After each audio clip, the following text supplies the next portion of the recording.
तो आज हमारे साथ एक आर्टिस्ट मौजूद हैं जनाब अली। मेरा एक रेजिन आर्ट का बिज़नेस है जो मैं ऑनलाइन कर रही हूँ। 1000+ ऑर्डर्स कंप्लीट कर चुकी हूँ। घर के लिए 2-3 चीज़ें बनाई थी जैसे वॉल क्लॉक्स वगैरह। वही चीज़ फिर इंस्टा और फेसबुक पे अपलोड की और उसकी ऐड चलाई तो वहीं से ऑर्डर आना स्टार्ट हो गए थे मुझे। तो आपका फैमिली वालों का क्या रिएक्शन था? मतलब अक्सर फैमिलीज़ में अलाउ नहीं किया जाता लड़की का काम करना, और स्पेशली इस तरीके से कि आप मतलब जाहिर है आप फिर बाकी लोगों से, बाहर के लोगों से इंगेज होती हैं उस मामले में। लेकिन बीच में पता नहीं ब्रेकअप हो गया जहाँ तक मुझे लगता है कोई ऐसा सीन हुआ तो उन्होंने सुन रही होंगी आपको मंगवाया बैठ के। नहीं। हाँ, वो जो मेरा फर्स्ट ऑर्डर मैंने बनाया था वो अभी भी मेरी अलमारी में पड़ा हुआ है। उन्होंने मंगवाया नहीं था। एक ऑर्डर आया था मुझे, सबसे बड़ा ऑर्डर जो मेरी नज़र में था तो वो दुबई से आया था ऑर्डर, और वो अर्जेंट ऑर्डर था तो वो मैं बना नहीं पा रही थी, लेकिन मैंने फुल कोशिश करके ना वो जल्दी जल्दी बना के भेजा था क्योंकि मेरे लिए एक बिग अमाउंट थी। हादिया, आपके ख्याल में ऑनलाइन बिजनेस ज़्यादा बेस्ट है या फिर फिज़िकल स्टोर बना लेना? इन्वेस्टमेंट इसके लिए कितनी चाहिए अगर कोई नया बंदा अपना बिज़नेस स्टार्ट करना चाहता है? अच्छा हादिया, इसके जैसे आपने सोशल मीडिया की बात की, प्लेटफॉर्म्स की बात की, इसी तरह मैं आपको एक न्यू सोशल मीडिया ऐप के बारे में बताना चाहूँगी, MMM क्लिक के नाम से, जहाँ पे आप अपने बिज़नेस को प्रमोट कर सकते हैं, आप ऑनलाइन अर्निंग कर सकते हैं, आप लर्निंग कर सकते हैं। औरत सिर्फ एक नाम नहीं, एक कहानी है जिसने हर मुश्किल को पार करके नए रास्ते बनाने की ठानी है। Welcome to MMM podcast. नाज़रीन, आज हमारे साथ मौजूद हैं एक ऐसी शख्सियत जिन्होंने कम उम्र में अपना एक बिज़नेस स्टार्ट किया और आज माशाल्लाह वो बहुत अच्छा कमा रही हैं। आइए चल के उनसे बात करते हैं और उनके बिज़नेस के बारे में जानते हैं। अस्सलाम वालेकुम हादिया। वालेकुम अस्सलाम। कैसी हैं आप? अल्हम्दुलिल्लाह, आप कैसी हैं? अल्हम्दुलिल्लाह। हादिया, पहले तो आप बताएं कि आप करती क्या हैं? मेरा एक रेजिन आर्ट का बिज़नेस है जो मैं ऑनलाइन कर रही हूँ। तो रेजिन आर्ट बेसिकली एक केमिकल है जो मतलब डेकोरेटिंग आइटम्स वगैरह बनाने के लिए यूज़ होता है, जिसमें वॉल फ्रेम्स और निकाह फ्रेम्स वगैरह होते हैं, और भी काफ़ी सारी चीज़ें, ज्वेलरी वगैरह भी बनाते हैं इससे। अच्छा हादिया, मुझे लगता है कि पाकिस्तान में ये काफ़ी कम है, इसका इतना ज़्यादा स्कोप नहीं है, तो आपको ये आइडिया कहाँ से आया? जी, पाकिस्तान में इतना ज़्यादा इसका स्कोप अभी भी नहीं आया। इसकी दरअसल सोशल मीडिया पे रील्स वगैरह देखते हुए फ़ॉरेन कंट्रीज़ के लोगों को देखा जो ये रेजिन आर्ट पे वर्क कर रहे थे, तो शौक़ पैदा हुआ, तो इस पे सर्चिंग वगैरह की। अच्छा, तो फिर सर्च किया, फिर आपने मतलब आपके माइंड में कैसे आया कि मुझे ये बिज़नेस स्टार्ट करना चाहिए? बिज़नेस के लिए नहीं मैंने स्टार्ट किया था, सिर्फ एक शौक़ था जिसको मतलब स्टार्ट शौक़ से किया था, लेकिन आगे फिर इसको मैं बिज़नेस की तरफ ले आई थी। अच्छा, तो मतलब एक थोड़ा सा वो था, तजस्सुस था कि ये चीज़ें किस तरह से बनती हैं, तो उस पर सर्चिंग की, इतनी ज़्यादा सर्चिंग की कि बस फिर उसमें प्रो हो गई। सही। मतलब आपने फिर कहीं से सीखा इसको या ख़ुद से ही आपने प्रैक्टिस की घर में? जी, इसको ऑनलाइन सीखा, यूट्यूब और इंस्टा वगैरह से ही, मतलब ऑनलाइन क्लासेस ली इसकी। और बाकी ये है कि प्रैक्टिस तो ख़ुद करनी पड़ती है, चाहे आप जहाँ से भी सीख लें वो आपको बेसिक बता देंगे कि आपने रेजिन इस तरह से यूज़ करना है, इसकी ये रेशो यूज़ करनी है, इसकी जो टाइमिंग होती है बेसिक वो आपको बता देंगे, और मटेरियल आपने कहाँ से लेना है वो भी थोड़ा बहुत गाइड कर देंगे। जो मेन चीज़ है वो प्रैक्टिस ही होती है कि वो आपको ख़ुद करनी पड़ती है, और मेरे ख्याल से ये अपने हाथ की सफाई भी होती है। सीख तो काफ़ी सारे लोग लेते हैं, लेकिन जो एक सफाई है ना वो मेरे ख्याल से आर्टिस्ट के हाथ में ही होती है। अच्छा, तो आज हमारे साथ एक आर्टिस्ट मौजूद हैं जनाब अली। अच्छा, तो हादिया, मुझे बताएं कि आपने फ़र्स्ट जब स्टार्ट किया, आपका फ़र्स्ट ऑर्डर क्या था? फ़र्स्ट ऑर्डर आया तो नहीं था, लेकिन मैंने ज़बरदस्ती अपनी सिस्टर से कहा था कि मैं उनको एक फ्रेम बना के देती हूँ, वो मुझे उसके मटेरियल के बहनें ही सबसे पहले फंसती हैं। तो वैसे वो देना नहीं चाह रही थी ऑर्डर, क्योंकि उन्हें यकीन नहीं था कि मैं कुछ अच्छा बना के दे सकती हूँ उन्हें। अच्छा, फंसते भी मतलब हम ही इन्हें फंसाते हैं, बहनों को, बहन भाई को अपने साथ मिलाया जाता है ऐसे कामों में, और इन्हें ही हम पे यकीन नहीं होता। वो सबसे पहले यही कहते हैं यही ख़राब करेंगे। ऐसे ही यकीन किसी को भी नहीं था कि कुछ बना दूँगी सच में उसको, लेकिन उसको मैंने बना के दिया, पसंद आया, फिर वही चीज़ मैंने सोशल मीडिया पे अपलोड की। घर के लिए 2-3 चीज़ें बनाई थी जैसे वॉल क्लॉक्स वगैरह, वही चीज़ फिर इंस्टा और फेसबुक पे अपलोड की और उसकी ऐड चलाई तो वहीं से ऑर्डर आना स्टार्ट हो गए थे मुझे। अच्छा, सोशल मीडिया प्लेटफॉर्म पे आप ख़ुद कैंपेन्स करती हैं अपनी? जी, मैं ख़ुद कैंपेन्स रन करती हूँ। वो भी फिर जब देखा कि अब मार्केटिंग की भी ज़रूरत है, फिर मैंने मेटा एड्स भी सीख ली थी, ऑनलाइन ही सीखी थी वो भी। अच्छा, वो भी खुद से ही कर लिया कि किसी और को हायर ना करना पड़े? जी, ऐसे ही है।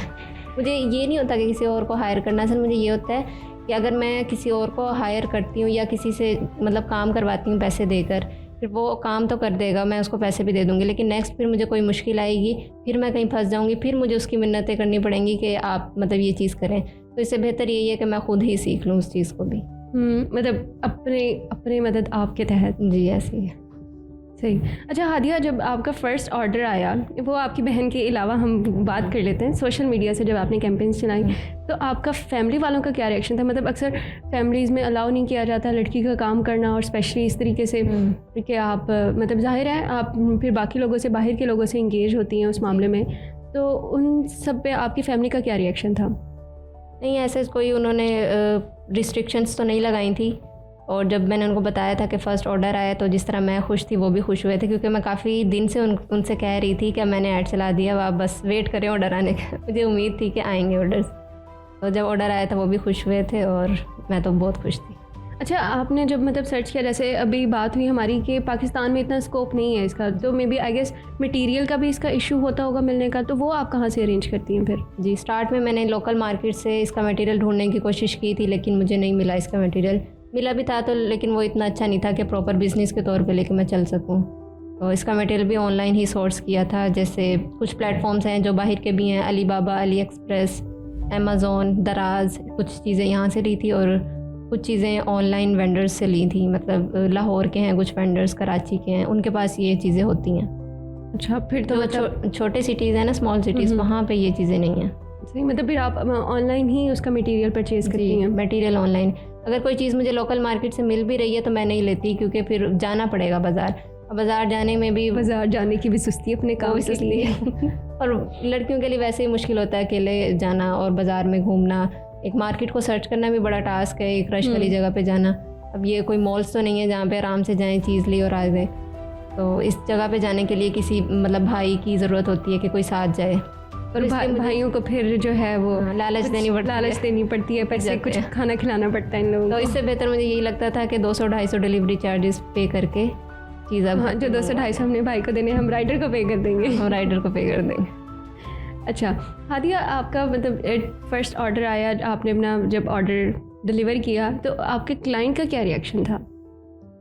जो मेरा फर्स्ट ऑर्डर आया था वो क्लाइंट ने एडवांस पेमेंट तो की थी, बट उन्होंने अपना ऑर्डर नहीं मंगवाया था। मतलब मैंने उनका फ्रेम बना दिया, उन्हें पिक्चर दिखा दी, पसंद भी आ गया। उन्होंने कहा मैं आपको बताऊंगी कि मैंने कब मंगवाना है। ये मतलब इस तरह के होते हैं ना, निकाह फ्रेम या गिफ्टिंग के लिए यूज़ होते हैं। तो मेरे ख्याल से उन्होंने अपने किसी पार्टनर को देना होगा, लड़की थी जिन्होंने बनवाया, लेकिन बीच में पता नहीं ब्रेकअप हो गया जहाँ तक मुझे लगता है। कोई ऐसा सीन हुआ तो उन्होंने मंगवाया नहीं। हाँ, वो जो मेरा फर्स्ट ऑर्डर मैंने बनाया था वो अभी भी मेरी अलमारी में पड़ा हुआ है। उन्होंने मंगवाया नहीं था। मैं उनसे दो तीन बार ऑर्डर है, प्लीज़ आप अपना ऑर्डर मंगवा लें, वो उन्होंने अभी तक सेव करके रखा हुआ है। हाँ, 2-3 बार मैंने उनसे पूछा भी कि आप नहीं मंगवा रही, कह रही हाँ मैं मंगवाऊंगी, आप कुछ दिन वेट करें। दोबारा पैचअप होने का वेट कर रही हूँ। हाँ शायद। लेकिन एडवांस पेमेंट उन्होंने की थी, हाफ़ पेमेंट एडवांस की थी और हाफ़ जो मेरी रहती थी वो फिर मुझे नहीं मिली। अच्छा भाई, उनकी पेमेंट भी रहती है, काइंडली आप उनकी मटेरियल की पेमेंट तो उन्हें दे दें। अच्छा, ऑर्डर डन ही मटेरियल पेमेंट पे हुआ था। फर्स्ट ऑर्डर था तो मैंने कम से कम पैसों में बनाने के लिए हाँ कर दी थी। अच्छा सही। अच्छा हादिया, ठीक है, घर वाले तो आपको सपोर्ट करते ही हैं, वो मतलब कर जाते हैं, ठीक है। पहले थोड़ी सी नाराज़गी दिखाते हैं कि नहीं करना, फिर उसके बाद थोड़ा मान भी जाते हैं। जो होते हैं ख़ानदान वाले, फुफ्फो स्पेशली मतलब ख़ानदान वालों का फिर क्या रिएक्शन था? उनको तो शुरू में किसी को भी नहीं पता था कि मैं कर रही हूँ। जब थोड़ा सा इसमें मतलब एंगेजमेंट आना स्टार्ट हुई मेरे सोशल मीडिया अकाउंट पे, फिर पता चलना शुरू हुआ कि अच्छा ये हादिया कर रही है। तो फिर अच्छा ही रिएक्शन था, दुआएं दे रहे थे सब। ये दुआएं दिल से थी या सिर्फ ऊपर से? वो तो अल्लाह बेहतर जानता है। अच्छा ठीक है। अच्छा हादिया, जो आप आर्टिकल्स बनाती हैं रेज़न आर्ट से, क्या टेक्निक्स हैं उसकी, आप थोड़ा सा हमें बताना चाहेंगी उस बारे में? जी, जैसे मैंने आपको बताया रेज़िन आर्ट एक केमिकल है। तो केमिकल इस तरह का है कि इसको ना हम एक टाइम देते हैं, एक ना इसकी रेशो होती है, मतलब 2 केमिकल हम यूज़ करते हैं, रेज़िन पार्ट ए और रेज़िन पार्ट बी, उसको हार्डनर भी कहते हैं। तो उन दोनों को हम एक फ़िक्स्ड रेशो के मुताबिक इसको मिक्स करते हैं, उसके बाद हम इस पर वर्किंग करते हैं। जब हम रेज़िन को बना के उसमें कलर वगैरह मिक्स करके डाल देते हैं तो उसका एक टाइम होता है ड्राई होने का। तो बेसिकली जो इसका नॉर्मल इसका टाइम होता है 24 आवर्स का होता है, 24 घंटे में ये प्रॉपर क्योर हो जाता है।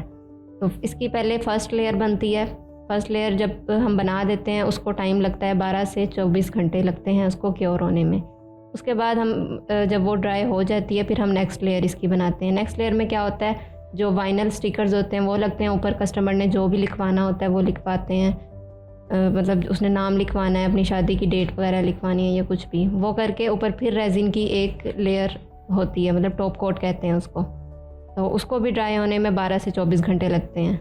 और फिर जो टॉप कोट वाली लेयर होती है ना, उसके अंदर ही हम डिज़ाइनिंग करते हैं। जो भी उस फ्रेम में या उस आर्टिकल में डिज़ाइनिंग होनी होती है ना, वो बेसिकली टॉप कोट वाले में ही होती है। जैसे हम 3D फ्लावर्स यूज़ करते हैं उसमें ज़्यादातर, आपने देखे होंगे इन आर्टिकल्स में ना 3D फ्लावर्स का बहुत ट्रेंड चला हुआ है। बिल्कुल ऐसे। कुछ ऐसे फ्लावर्स होते हैं जो रेजिन के अंदर ही होते हैं, वो हम जो हमारी फर्स्ट लेयर होती है उसमें हम यूज़ करते हैं। लेकिन जो मुझे ज़्यादा ऑर्डर्स आते हैं वो 3D फ्लावर्स के ही आते हैं, तो वो हम टॉप कोट वाली लेयर में ही यूज़ करते हैं। मतलब जो भी आपने डिज़ाइनिंग करनी है वो आप पे डिपेंड करता है आप किस। अच्छा हाँ, मैंने कुछ आर्टिकल्स देखे थे वो ना फ्लावर्स उसके अंदर अंदर के कुछ बाहर होते हैं। हाँ, तो वो काफ़ी मतलब अच्छा लग रहा होता है, वो बिल्कुल ऐसे रियल लग रहा होता है। मतलब वो रियल फ्लावर्स ही आप यूज़ करती हैं? जी, वो रियल फ्लावर्स होते हैं, वो चाइना से आते हैं। उसको फिर रेजिन में प्रिजर्व कर देते हैं? जी, रेजिन में प्रिजर्व हो जाते हैं। वो ड्राई फ्लावर्स होते हैं, हम नॉर्मल फ्लावर्स यूज़ नहीं कर सकते उसमें। मतलब फ्रेश फ्लावर्स नहीं उसमें यूज़ कर सकते? मैंने जब फर्स्ट आर्टिकल बनाया था अपना, मतलब प्रैक्टिस के लिए बनाया था, कोई ऑर्डर नहीं था, तो उसमें मैंने इसी तरह किया था। रोज़ पेटल्स जो है मैंने उसमें प्रिजर्व करने की कोशिश की थी, तो जब मैंने उसमें डाली हैं और थोड़ी देर बाद ही जो रोज़ पेटल्स थी वो रेड से ग्रीन हो गई थी। उनका वो कलर चेंज हो जाता है, कभी मतलब ग्रीन हो जाती है या येलो हो जाता है। केमिकल की वजह से? केमिकल रिएक्ट करता है। अच्छा, सही। तो अगर हमने फ्लावर्स यूज़ करने हैं उसमें, तो उनको पहले अच्छी तरह से ड्राई करें, उनमें नमी ना हो, मतलब मॉइस्चराइज़र ज़रा भी ना हो उसमें। सही। जब वो अच्छी तरह से ड्राई हो जाएंगे फिर आप कोई भी फ्लावर उसमें यूज़ कर सकते हैं। और अगर कोई कस्टमर कहे कि मुझे तो फ्लैश फ्लावर्स चाहिए, तो फिर वो नहीं हो सकते? वो नहीं हो सकते। नहीं। अच्छा हादिया, जैसे आपने बताया कि जो रेजिन की एक कोट को या एक लेयर को ड्राई होने में 12 से 24 घंटे लग जाते हैं, तो फिर मतलब आपका एक आर्टिकल कितने दिन में रेडी हो जाता है? एक आर्टिकल 2 से 3 दिन में रेडी होते हैं। और अगर कोई आपके पास अर्जेंट वाला कस्टमर आ जाए, वो कहे कि मुझे एक दिन में आप आर्टिकल रेडी करके दें, तो फिर आप क्या करती हैं? मतलब फिर उसको ड्राई करने के लिए कुछ कोई ख़ास टोटके जैसे होते हैं वो आप यूज़ करती हैं? नहीं, 2 से 3 दिन तो मैंने आपको बताया, ये जो हमारे पास पड़ा होता है वो 2 से 3 दिन में रेडी होता है। डिलीवरी टाइम हमारा 10 to 15 डेज़ का होता है। ये मुझे पता है, और मतलब ऑनलाइन बिजनेस के लिहाज से बहुत ज़्यादा है, मैक्सिमम 1 वीक का होता है, लेकिन मेरा 10 to 15 डेज़ का डिलीवरी टाइम है। वो क्यों है? क्योंकि पहले हमारे वाइनल स्टिकर प्रिंट होते हैं, कस्टमर से हम पहले उनको PDF फॉर्म में दिखा देते हैं कि आपके फ्रेम के ऊपर ये चीज़ हम प्रिंट करेंगे, मतलब कहीं स्पेलिंग वगैरह की कोई इशू ना हो, तो कस्टमर से पहले हम लोग पूछ लेते हैं। जब वो ओके करते हैं फिर प्रिंटिंग के लिए जाते हैं, प्रिंट होकर आते हैं, फिर हम उस पर वर्किंग स्टार्ट करते हैं फ्रेम पे। उसको बनने में 3 दिन लगते हैं, सर्दी हो तो 4 दिन भी लग सकते हैं, क्योंकि सर्दी में ना रेजिन जल्दी से ड्राई नहीं होता, गर्मियों में हो जाता है। मतलब उसको नेचुरली ड्राई होने देते हैं या? हाँ, वो नेचुरली ड्राई होता है। उसका कोई तरीका नहीं कि खुद से नहीं, वो जैसे धूप में हवा में रख देना, वो कोई सीन नहीं है इसका। बस इसको कवर करके रख देना है, जो भी आपका वेदर है वो उसके अकॉर्डिंग खुद ही ड्राई होता है। अच्छा हादिया, जैसे आपने कलर्स की बात की कि आप उसमें कलर्स भी यूज़ करते हैं, तो मतलब सिंगल कलर में रेजन आर्ट बनाना ज़्यादा ईजी है या फिर मल्टी कलर्स में बनाना ज़्यादा ईजी है? सिंगल कलर में ज़्यादा इजी है, क्योंकि सिंगल कलर तो है, हमने रेजिन लिया, उसमें कलर डाला, मिक्स किया और बस उसको डाल दिया मोल्ड में। अब जो 2 कलर्स यूज़ करने हैं उसमें हाफ हमने रेजिन पहले डिवाइड करेंगे 2 कप्स में, फिर 2 कलर्स डिवाइड करेंगे, फिर उनको ध्यान से डालना पड़ता है कि एक कलर दूसरे कलर में मर्ज ना हो जाए। वो एक टाइम में ही आप उसको? हाँ, वो एक टाइम, या फिर उनकी लेयर्स अलग अलग से ही आपको ड्राई करनी पड़ती है? नहीं, एक टाइम में बनाते हैं वो। सबसे ज़्यादा आपका फेवरेट कलर कौन सा है रेजिन आर्ट में? रेजिन आर्ट में मेरा फेवरेट कलर ओपल गोल्ड है या वाइट है।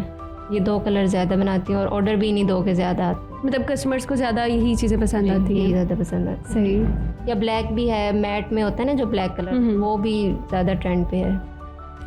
अच्छा हादिया, रेजिन आर्ट में आपको ज़ाहिर है जिस तरीके से आप टाइमिंग वगैरह बता रही हैं, मटेरियल का बता रही हैं, तो काफ़ी चीज़ें आ रही हैं। सबसे ज़्यादा परेशानी किस चीज़ में होती है आपको?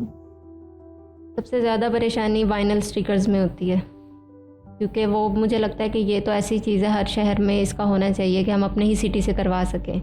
अगर हमारी सिटी में हैं भी तो वो बहुत ज़्यादा एक्सपेंसिव है, कि मतलब एक छोटा सा स्टिकर प्रिंट करने के वो हमसे 500 चार्ज करें, तो ये बहुत ज़्यादा है मेरे ख्याल से।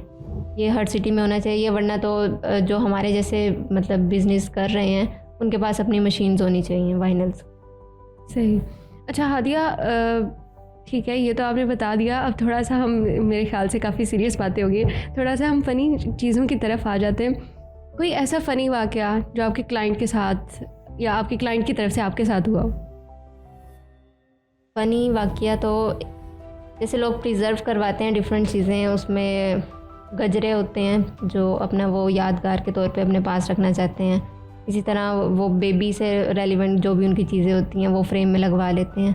तो इसी तरह एक ऑर्डर मेरे पास आया था, वो मुझे कह रहे थे कि मैं फ्रेम में ना नाला या जार बंद जो होता है वो प्रिजर्व करवाना चाहता हूँ। तो वो थोड़ा सा मुझे अजीब भी लगा और फ़नी भी था, लेकिन मेरे ख्याल से वो नॉन सीरियस कस्टमर था तो वो भाग गया था जल्दी। ऐसे ऐसे लोग भी होते हैं। अच्छा, और आपने मुझसे पूछा था कि अगर आपका कोई अर्जेंट ऑर्डर आ जाए तो उसको किस तरह से करती हैं। अगर देखें समर है ना, तो समर में तो ये होता है कि मैं मतलब एक लेयर मैंने सुबह बनाई है, एक लेयर मैं शाम को बना लूँगी, मेरा मैनेज हो जाएगा। मतलब 12 घंटे का भी गैप दे सकते हैं, ज़रूरी नहीं है कि 24 घंटे का ही गैप दें। सही। अब जैसे एक मेरे पास बल्क ऑर्डर आया था तो उसमें ये था कि ऑर्डर भी अच्छा था, उसमें मुझे प्रॉफिट मार्जिन भी ज़्यादा था और वो मैं ऑर्डर छोड़ना भी नहीं चाहती थी और बनाना भी वो 5 दिन में था। तकरीबन 30 या 50 तकरीबन आर्टिकल्स थे उसमें, वो पीसीज रेडी करने थे मैंने उसमें। तो उसमें ये किया था कि जो मेरे साथ वर्कर्स थी 3-4 हैं लड़कियां जो मेरे साथ काम करती हैं, तो वो सुबह भी आती थी शाम को भी आती थी। तो सुबह शाम हम लोगों ने 4-5 दिन इसी तरह काम किया था कि मतलब ये जो हमारा ऑर्डर आया ना इसको कंप्लीट किया था। मतलब आप बल्क क्वांटिटी में भी ऑर्डर्स लेती हैं? जी। सही। बल्क में मेरे ख्याल से ज़्यादा प्रॉफिट होता है, उसमें ज़्यादा प्रॉफिट मार्जिन निकल आता होगा। जी। अच्छा हादिया, मुझे ये बताएं कि आप रेज़िन आर्ट करती हैं, ठीक है, हर काम में किसी न किसी वजह से इंटरेस्ट होता है। आपका सबसे इंटरेस्टिंग पार्ट कौन सा है इसमें? रेज़िन आर्ट में सबसे इंटरेस्टिंग पार्ट जब टॉप कोट करते हुए डिज़ाइनिंग करते हैं ना, वो मैं कहती हूँ कि मेरी नज़रों के सामने हो। जो लड़कियाँ मैंने रखी हुई हैं वो काम करती हैं, लेकिन जब टॉप कोट होना होता है और डिज़ाइनिंग को मतलब फ़ाइनल टच देना होता है वो फिर मैं खुद करती हूँ या फिर पास बैठ के करवाती हूँ। उस पर मतलब किसी पे भरोसा नहीं है मुझे, वो मैं खुद ही करती हूँ और वो इंटरेस्टिंग पार्ट भी है। देख लें, आपके वर्कर्स देखेंगे ये पॉडकास्ट है। सोच समझ के बोले, पता है मेरा। अच्छा, आपने अब तक आप कितने प्रोजेक्ट्स बना चुकी हैं? 1000+ ऑर्डर्स कंप्लीट कर चुकी हैं। सबसे फेवरेट प्रोजेक्ट कौन सा था? सबसे फेवरेट बहुत सारे गुजरे हैं, अब तो काफ़ी मतलब जैसे 1.5-2 साल हो गए, याद भी नहीं है कुछ, लेकिन एक याद है जो मुझे ना फर्स्ट स्टार्ट में जब मैंने काम शुरू किया था ना, तो एक ऑर्डर आया था मुझे। सबसे बड़ा ऑर्डर जो मेरी नज़र में था वो 10,000 का था, तो वो दुबई से आया था ऑर्डर और वो था भी मतलब थोड़ा अर्जेंट ऑर्डर था, तो वो मैं बना नहीं पा रही थी, लेकिन मैंने फुल कोशिश करके ना वो जल्दी बना के भेजा था। तो वो जो कस्टमर है उनका कॉन्टैक्ट मेरे पास अभी भी सेव है और उसकी स्टोरी मुझे याद भी है कि मैंने किस तरह से बनाया था, क्योंकि मेरे लिए 10,000 एक बिग अमाउंट थी स्टार्टिंग में कि 10,000 का ऑर्डर आया, इसको हर हाल में कंप्लीट करना है। तो वो मैंने कंप्लीट किया था और क्लाइंट ने मेरे ऊपर छोड़ दिया था कि आप जिस तरह भी मतलब डिज़ाइन बना दें। उन्होंने तो कोई थोड़ा सा वो वाक़या आप थोड़ा सा बताना चाहेंगी? हाँ, उसमें एक तो ये कि विंटर्स थे, मतलब जल्दी नहीं बन सकता था और विंटर्स में ये होता है अगर हम जल्दी बनाएं भी ना तो वो चीज़ बेंड होने लग जाती है। जैसे मैंने एक बुक मार्क बनाया है, बुक मार्क को मोल्ड से निकाला है तो वो हार्ड नहीं होगा, वो बेंड होगा। तो अगर उसको हम ज़रा सा इस तरह फोल्ड करें ना तो वो फोल्ड हो जाएगा या टूट जाएगा। तो विंटर्स में सबसे ज़्यादा इशू ये आता है, लेकिन उसको मैंने किसी भी तरह कवर किया था और वो अपना ऑर्डर मैंने कंप्लीट किया था। कस्टमर भी अच्छी थी, हालांकि वो दुबई जा चुकी थी, एक दिन पहले ही उनकी मतलब फ़्लाइट थी, दुबई चली गई थी, वो अपने साथ नहीं लेके जा सकी, लेकिन उन्होंने जो उनके पीछे पाकिस्तान में रिलेटिव थे उन्होंने उनके थ्रू रिसीव करवा लिया था। अच्छा, मुझे लगा शायद वो ऑर्डर भी आपके पास पड़ा हुआ है। नहीं, वो उनके पास चला गया, फिर दुबई उनके पास पहुंच गया था, उनका रिव्यू भी आया था, अच्छा था फीडबैक उनका। अच्छा, सबसे बेस्ट रिव्यू जो अभी तक आपने रिसीव किया अपने क्लाइंट से? बहुत सारे हैं, मतलब इतनी दुआएं देते हैं, जिनका इवेंट होता है जैसे शादी या निकाह है तो उस पर वो फ्रेम बनवा के रखते हैं ना, तो लोग उस चीज़ को बहुत पसंद करते हैं क्योंकि ये यूनिक है और कस्टमाइज आइटम है। अच्छा हादिया, आप ऑनलाइन प्लेटफॉर्म यूज़ करती हैं अपने बिज़नेस के लिए, तो फ़िज़िकल स्टोर आपने बनाया है कोई? नहीं, कोई फ़िज़िकल आउटलेट नहीं है, लेकिन जो वेबसाइट है वो बनाई हुई है शॉपिफाई पे। अच्छा, हम इतनी देर से आपके बिज़नेस के रिलेटेड बात कर रहे हैं, तो मेरे ख्याल से ऑडियंस अब जानना चाह रही होगी कि आपके पेजेस किस नाम से हैं, किस नाम से आप अपना बिज़नेस करिए, तो थोड़ा सा उन्हें थोड़ा सा बता दें। मेरा जो पेज है इंस्टाग्राम पे अकाउंट है वो इपॉक्सी ग्लोस के नाम से है, और फेसबुक पे भी इसी नाम से epoxygloss 1177, फेसबुक पे भी इसी नाम से है और टिकटॉक पे भी। अच्छा, आप मतलब सबसे ज़्यादा आपको कौन सा प्लेटफॉर्म बेस्ट लगता है? मैं आपको नाम लूँगी, ठीक है? आपने मुझे बताना है कि आपको ऑनलाइन बिजनेस के लिए सबसे बेस्ट प्लेटफॉर्म कौन सा लगता है, ठीक है? टिकटॉक या फेसबुक? फेसबुक या इंस्टाग्राम? इंस्टाग्राम या यूट्यूब? इंस्टाग्राम या टिकटॉक? इंस्टाग्राम ज़्यादा यूज़ होता है। इंस्टाग्राम मेरे ख्याल से इंस्टाग्राम वैसे भी ज़्यादा बेस्ट प्लेटफॉर्म है इस हवाले से। इस पर मार्केटिंग भी करते हैं तो मुझे ऑर्डर ज़्यादा इंस्टा और फेसबुक से ही आते हैं।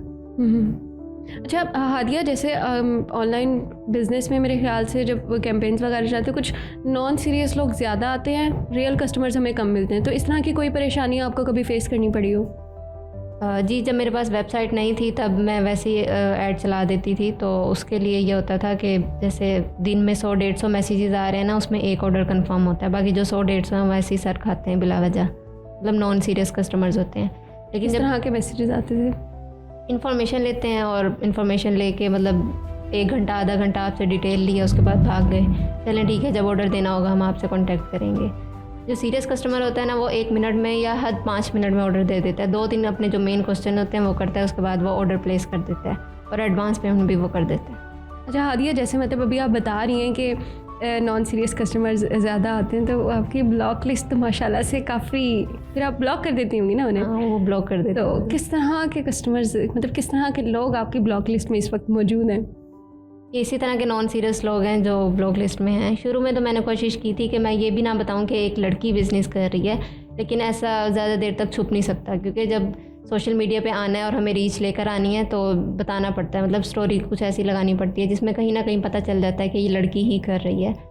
तो लेकिन खैर कोई इतना ज़्यादा मसला नहीं होता, हमारे पास ब्लॉक के ऑप्शन हैं, वो सिम पे भी है, व्हाट्सएप पे भी है। तो अच्छा हादिया, जैसे आपने सोशल मीडिया की बात की, सोशल मीडिया प्रमोशंस की और बिज़नेस के हवाले से, तो आजकल जैसे हम देख रहे हैं टिकटॉक्स पे, यूट्यूब, फेसबुक में, इंस्टाग्राम वगैरह पे वो लोग ज़्यादा रीच हासिल कर रहे हैं जो बिल्कुल क्रिंज कंटेंट बना रहे हैं और कुछ कोई स्किल्स नहीं है उनके पास, कोई टैलेंट नहीं है और बस वो फेमस हुए जा रहे हैं। लेकिन उसी दूसरी तरफ जो ख़वातीन हैं बिज़नेस करने वाली, उनको इतनी ज़्यादा रीच नहीं मिल रही, तो इस बारे में फिर आप क्या कहना चाहेंगी? इस बारे में तो ये सारा पाकिस्तानी अवाम का है सीन, जो कि वो ज़्यादा कंटेंट कौन सा देखते हैं। अब इंफॉर्मेटिव कंटेंट देखेंगे, बिजनेसेस को प्रमोट करेंगे, ज़ाहिर है उनको ही रीच मिलेगी। लेकिन हमारी जो पाकिस्तानी अवाम है वो ज़्यादातर एंटरटेनमेंट को पसंद करती है, या बेहयाई भी कह लें, बेहयाई की तरफ ज़्यादा जाते हैं। जिस तरह व्लॉगिंग हो रही है आजकल, व्लॉगिंग को इतनी हाइप मिली हुई है, हालांकि वो उसमें क्या दिखा रहे हैं, अपनी फैमिलीज़ दिखा रहे हैं और मतलब एक दूसरे की कर रहे हैं, जैसे उसको अब्यूज़ कर दिया, उसको अब्यूज़ कर दिया, मतलब इसी चीज़ में हमारी पाकिस्तानी अवाम खुश है। अब ये तो हमारी ऑडियंस पे और जो हमारी पाकिस्तानी अवाम है उन पे डिपेंड करता है कि वो किस चीज़ को प्रमोट कर रहे हैं ज़्यादा। मतलब ज़्यादा क्रिंज कंटेंट्स और इस तरह की फजूलियात को प्रमोट किया जा रहा है ज़्यादातर। अब जो बिज़नेसमैन है ना, अगर वो किसी यूट्यूब पे या किसी और सोशल मीडिया अकाउंट पे ऊपर आता भी है ना, तो उसकी एक स्टोरी होगी उसके पीछे कि उसने कितना अर्सा लगा के वो यहाँ तक आया, कितने अरसे से वो यूट्यूब पे मतलब ये वीडियोज़ वगैरह डाल रहा है, या उसके बिज़नेस की जो भी जर्नी वगैरह है। लेकिन ये जो व्लॉगिंग है और दूसरा क्रिंज कंटेंट जैसे आप कह रही हैं, वो बहुत जल्दी प्रमोट हो जाता है। उसके पीछे मुझे नहीं लगता कोई ख़ास इनकी मेहनत होती है। हाँ, बस ये मेहनत होती है कि इन्हें एक कंसिस्टेंसी के साथ डेली वीडियोज़ अपलोड करनी होती हैं, बस अपने घर वालों को दिखाना होता है। सॉरी मैं ये बात कर रही हूँ, मुझे नहीं करनी चाहिए थी ऑन कैमरा ये बात। अच्छा ठीक है हादिया, थोड़ा सा आप सोशल मीडिया की जैसे आप बात करिए, हम थोड़ा सा चटपटा सा क्वेश्चन आपसे करें। सबसे चिड़चिड़ा वर्ड या कोई सेंटेंस जो सोशल मीडिया पे आपको लगता हो? ये एक जो हमारे न्यू सिंगर आए थे पाकिस्तान में, चाहत फ़तेह अली ख़ान, उनका जो भी सॉन्ग्स होते हैं वो बड़े अजीब से होते हैं। जैसे एक बदो बदी आया था, वो तो इतना मशहूर हुआ था। वो मशहूर तो हुआ था लेकिन वो अजीब सा चिड़चिड़ा ही सा लगता था। अच्छा हादिया, आपके ख़्याल में ऑनलाइन बिज़नेस ज़्यादा बेस्ट है या फिर फ़िज़िकल स्टोर बना लेना? दोनों अच्छे हैं, लेकिन पहले मैं कहती हूँ ऑनलाइन अपीयरेंस हो। अगर आपका ऑनलाइन अच्छा चल रहा है फिर आप फिज़िकल आउटलेट की तरफ भी आएँ। और मैं ये भी नहीं कहती कि सिर्फ ऑनलाइन ही करें, क्योंकि ऑनलाइन का कोई पता नहीं है, कभी भी आपका बंद हो सकता है, कभी आपका अकाउंट डिलीट हो सकता है, या हमारे मुल्क से सोशल मीडिया अकाउंट्स ही डिलीट हो सकते हैं, मतलब सोशल मीडिया अकाउंट्स ही ख़त्म हो सकते हैं। जैसे कुछ जो ऐप्स वगैरह चल रही हैं, कोई पता नहीं कि बंद हो जाएं। तो इसके लिए आपकी फ़िज़िकल आउटलेट भी होनी चाहिए ताकि लोगों को आपका पता हो कि ये भरोसे के काबिल हैं। अच्छा, इन ऑनलाइन प्लेटफॉर्म्स की तो पाकिस्तान में मोनेटाइजेशन भी नहीं है, टिकटॉक, फेसबुक, इंस्टाग्राम की यहाँ पे पाकिस्तान में नहीं होती। जी, यहाँ पे नहीं है। ठीक है, आप कौन से प्लेटफॉर्म को सबसे ज़्यादा प्रेफर करेंगी बिज़नेस के लिए? मेटा, फेसबुक और इंस्टाग्राम दोनों। क्योंकि मैं भी इन्हीं पे ऐड चलाती हूँ और मेरा बिज़नेस फेसबुक और इंस्टाग्राम की मेहरबानी से ही चला है। अच्छा हादिया, जैसे आप अपने बिज़नेस का बता रही हैं, मेरे ख्याल से अब सुन के काफ़ी लोगों में इंटरेस्ट डेवलप हो गया होगा, तो वो चाह रहे होंगे कि हम थोड़ा सा आपका बिज़नेस समझें और उस पर कुछ करें। तो आप बताएं, थोड़ा सा बताएंगी कि इन्वेस्टमेंट इसके लिए कितनी चाहिए अगर कोई नया बंदा अपना बिज़नेस स्टार्ट करना चाहता है? इन्वेस्टमेंट मिनिमम तो 30,000 to 50,000 हो मिनिमम, और मैक्सिमम 2 लाख to 5 लाख तक हो सकती है। उससे मतलब वो अच्छा बिजनेस एक अच्छा बिजनेस हो सकता है उसमें। एक तो ये कि इसका मटेरियल एक्सपेंसिव है, ये नहीं कि आप मतलब छोटी मोटी चीज़ों पे गुजारा कर रहे हो। अगर आपने बिज़नेस करना है तो अच्छे से जो चीज़ें इसके लिए इस्तेमाल होती हैं वो चीज़ें लें और फिर अपना बिज़नेस स्टार्ट करें। और दूसरा ये कि एड्स के लिए आपके पास इन्वेस्टमेंट होनी चाहिए। अगर आप वैसे ही अच्छी से अच्छी चीज़ भी बना रहे हैं और सोशल मीडिया पे अपलोड कर रहे हैं तो मुझे नहीं लगता कि वो बिना एड्स के प्रमोट हो सकती है। हाँ, अगर आपका कंटेंट ऐसा है जिस पे आप सच में मेहनत कर रहे हैं, जैसे डेली व्लॉगिंग आ गई, मिनी व्लॉग्स आ गए, आप अपनी जर्नी दिखा रहे हैं। मेहनत होती है। हाँ, इसमें बहुत मेहनत होती है। तो ये नहीं है कि बस अभी हमने शुरू किया और फ़ौरन ऑर्डर्स आ जाएंगे, लेकिन मुश्किल भी नहीं है, लड़कियाँ कर सकती हैं। हाँ, विमेंस कर सकती हैं, पावरफुल विमेंस। अच्छा हादिया, अगर कोई आपसे रेज़न आर्ट सीखना चाहे तो फिर आप उसको क्या सजेस्ट करेंगी? आप सिखाती भी हैं जैसे आपने बताया था? जी, मैं ऑनलाइन क्लासेस भी देती हूँ, लेकिन जो मेरी क्लासेस हैं वो लाइव क्लासेस नहीं होती दूसरे ट्यूटर्स की तरह। क्योंकि जो ऑनलाइन लाइव क्लासेस देते हैं ना, उनका सिर्फ यही एक तरह से काम प्रोफेशनल, उन्होंने यही चीज़ बनाई होती है कि टीचिंग करके ही वो अर्निंग कर रहे होते हैं। लेकिन मेरा तो ये है कि मैं ज़्यादा जो मेरी मेन चीज़ है ना वो यही है कि मैं आर्टिकल सेल करके ना अर्न करती हूँ। तो मैंने सेशंस रिकॉर्ड करके रखे हुए हैं। अगर कोई स्टूडेंट आता है, वो मुझसे सीखना चाहता है, वो फ़ीस पे करता है, तो मैं उसको वो कोर्स दे देती हूँ। उसके अलावा फिर वो मेरे साथ कांटेक्ट में भी रहता है। एक हमने व्हाट्सएप ग्रुप बनाया हुआ है जहाँ पे स्टूडेंट्स हैं, और स्टूडेंट्स को ड्यूरिंग प्रैक्टिस कोई भी मुश्किल पेश आती है तो वो आपस में भी एक दूसरे से डिस्कस कर लेते हैं और मेरे से भी डायरेक्ट पूछ सकते हैं। तो मेरे ख्याल से जो रिकॉर्डेड क्लासेस होती हैं ना, ये ज़्यादा बेहतर होती हैं लाइव क्लासेस। अच्छा हादिया, अगर आपको अपनी किसी फेवरेट पर्सनैलिटी के लिए एक रेज़न आर्ट बनानी हो तो आप उन्हें क्या बना के देंगी? क्या प्रेजेंट करेंगी उनकी खिदमत में? वो डिपेंड करता है कि जो पर्सनैलिटी है उसको क्या चीज़ पसंद है। मतलब आपकी फ़ेवरेट पर्सनैलिटी, अब आपको माइंड में होगा ना आपकी जो फेवरेट पर्सनैलिटी है, तो उसके हिसाब से फिर आप उसे क्या गिफ्ट देना पसंद? अगर वो बुक रीडर है तो मैं उसको अच्छा सा बुक मार्क बना दूँगी, या कार हैंगिंग बना के दे सकते हैं जिस पे दुआ लिखी होती है। की चेन हर कोई यूज़ करता है, की चेन बना के दे सकते हैं। या फिर अगर कोई वुमेन में से है तो फिर उसमें से उनके घर के लिए कोई वॉल फ्रेम बना सकते हैं और टेबल बना सकते हैं। अच्छा, टेबल्स भी आप बनाती हैं? जी, रेज़न आर्ट के? जी। वो कैसे? जैसे सिंपल टेबल बना होता है ना MDF पे, उसके ऊपर हम रेज़न आर्ट कर लेते हैं। जो अच्छा, भी आपने डिज़ाइन ऊपर मतलब फ्रेम के ऊपर जो टेबल की वो सिंपल सरफेस होती है, वुड का है ना हमारे पास टेबल, आप उसके ऊपर भी रेज़न आर्ट कर सकते हैं। अच्छा, सही। किसी भी कलर में आप बनाना चाहें या कोई भी डिज़ाइन देना चाहें वो हो जाता है। अच्छा हादिया, अगर आप रेज़न आर्ट ना कर रही होती तो अब आप क्या कर रही होती? रेज़न आर्ट तो मैंने अब स्टार्ट किया ना, 1-1.5 साल हुआ इसको। उससे पहले जो मेरी फील्ड थी वो थी ग्राफिक डिज़ाइनर की। ग्राफिक डिज़ाइनिंग का शौक़ था, वो सीखा, उसके बाद सिखाना भी शुरू किया और डिफरेंट सॉफ्टवेयर हाउसेस में काम भी किया। उसके बाद फिर UI UX की तरफ आई, वेबसाइट्स डिज़ाइन की, ऐप्स डिज़ाइन की। तो मेरे ख्याल से अगर मैं रेज़न आर्ट ना कर रही होती तो फिर मैं अपनी ग्राफिक और UI UX की जो फील्ड है उसी को आगे लेके जा रही होती। लेकिन अब यह है कि मज़ीद मुझे सोशल मीडिया एड्स जब मैंने चलाना शुरू की तो इसमें भी मेरा इंटरेस्ट डेवलप हो गया। तो अब मुझे सोशल मीडिया एड्स का भी शौक़ है। उसके अलावा जैसे मैंने शॉपिफाई पे अपनी वेबसाइट बनाई, वो भी मैंने खुद बनाई थी, हालांकि मुझे वेबसाइट का कोई एक्सपीरियंस नहीं है बनाने। मल्टी टैलेंटेड ख़वातीन हैं यहाँ पे हमारे। नहीं, हर कोई मेरे ख्याल से मल्टी टैलेंटेड हो सकता है। आपके पास यूट्यूब है, सबसे बड़ा उस्ताद तो यूट्यूब है मेरे ख्याल से। आप वहाँ से देखें और थोड़ी सी बस ये है कि टाइम देना पड़ता है और मेहनत करनी पड़ती है। लेकिन हम तो यूट्यूब फेसबुक वगैरह को जो है रील्स देखने के लिए यूज़ करते हैं, एंटरटेनमेंट के लिए यूज़ करते हैं। लेकिन जो जिस मकसद के लिए यूज़ करना चाहे उसकी मर्ज़ी है। अगर आप इसको अर्निंग के लिए यूज़ करना चाहते हैं तो वो मेरे ख्याल से ज़्यादा बेस्ट है। अच्छा हादिया, इसके जैसे आपने सोशल मीडिया की बात की, प्लेटफॉर्म्स की बात की, इसी तरह मैं आपको एक न्यू सोशल मीडिया ऐप के बारे में बताना चाहूँगी, MMM क्लिक के नाम से, जहाँ पे आप अपने बिज़नेस को प्रमोट कर सकते हैं, आप ऑनलाइन अर्निंग कर सकते हैं, आप लर्निंग कर सकते हैं। ये एक मल्टीपर्पज़ ऐप है और यहाँ पे आप ना सिर्फ जैसे